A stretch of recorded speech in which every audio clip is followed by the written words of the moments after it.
Cette vidéo sera consacrée à la présentation et l'identification des différentes règles de passage du modèle conceptuel de données au schéma de base de données relationnelle. Donc, l'objectif de ce cours, c'est identifier les 4 règles pour transformer le MCD en base de données. La règle 1. Toute entité est transformée en table.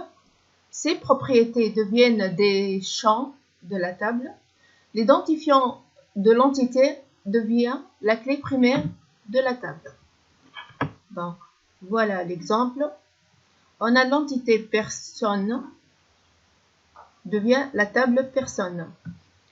Les propriétés, ce sont des champs de la table. L'identifiant devient la clé. C'est la règle 1 de transformation. Dans le modèle entité-association, on trouve les entités et on trouve les associations. Donc, où sont maintenant les associations? La règle 2, donc, toute association binaire. Donc, c'est quoi une association binaire? C'est une association qui fait participer 2 entités. Donc, toute association binaire de type étoile 1, étoile n, dans le cas ici, étoile peut être 0 ou 1, va disparaître. En plus, on duplique l'identifiant de l'entité du côté étoile n dans celle du côté étoile 1. Pour comprendre mieux, on va appliquer cette règle sur un exemple. Soit l'entité personne ayant comme identifiant le nom, les propriétés prénom, profession et âge. On a l'entité voiture avec l'identifiant numéro d'immatriculation et les propriétés marque et type. On a l'association avoir, donc une personne peut avoir plusieurs voitures et une voiture est possédée par une seule personne. Alors, les entités vont devenir des tables. Donc, personne devient une table et voiture devient une table. L'association avoir va disparaître. En plus, l'identifiant de l'entité de cardinalité 0n va être dupliqué dans la table. Il va être appelé la clé étrangère. C'est la règle 2. Passons à la règle 3. Toujours dans le cadre d'une association binaire. Mais cette fois, elle est de type étoile n et étoile n. Donc cette association devient une table ayant comme clé primaire le couple composé par les 2 clés des 2 tables ici des entités. Donc l'association va devenir une table et la clé de cette table-là est composée des 2 clés des 2 autres tables.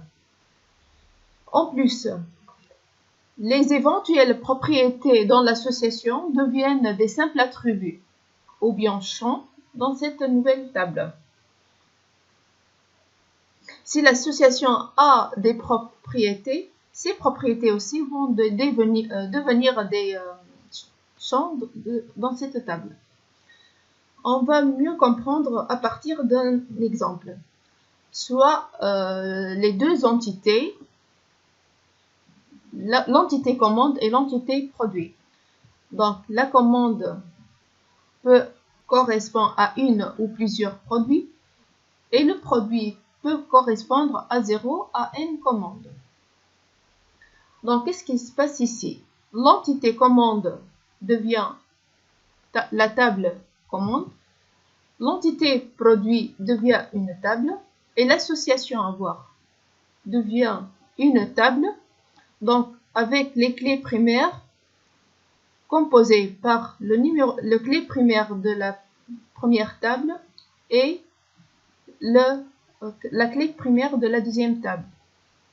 Bien sûr, on met aussi les propriétés comme champs dans cette nouvelle table. Passons maintenant à la règle 4. Dans une association à 3 participants ou plus,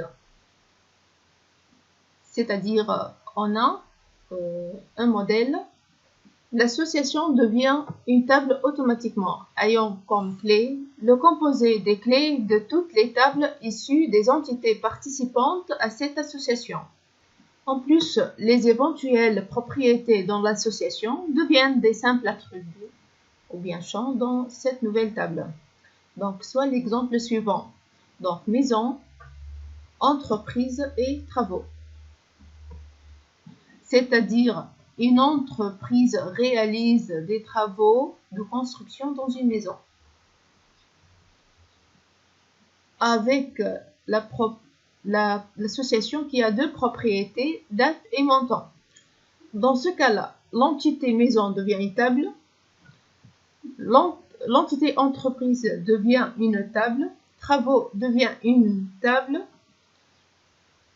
Pour l'association réalisée, elle aussi va être transformée en une table ayant comme clé la composée des trois clés, coordonnées, numéro d'entreprise et numéro de type de travaux.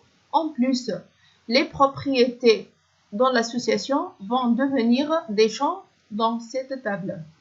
On a ainsi 4 tables. Merci pour votre attention et à bientôt.